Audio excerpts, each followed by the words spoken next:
yang baik, pulang ke Daik, sampai di Daik ditiup taufan. Di hari baik, bulan baik, yang terbaik bermaaf-maafan.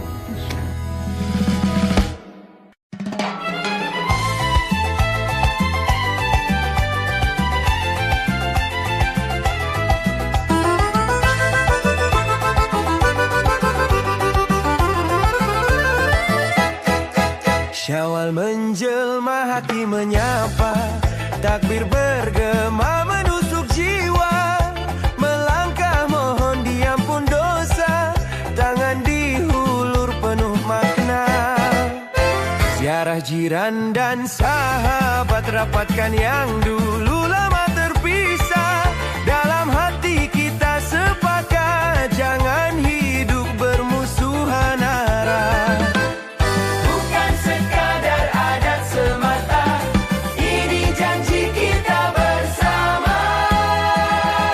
Maaf zahir dan batin ku pinta, andai tersalah tutur dan kata. Hari ini kita bersatu, lupakan semua sengketa lalu. Silaturahim kita jaga, walau berbeza cara dan rasa. Dari keluarga hingga sahabat kita bina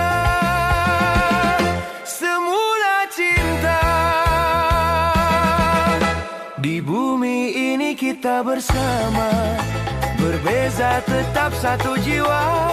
Inilah indahnya budaya kita, bermaafan sepanjang masa.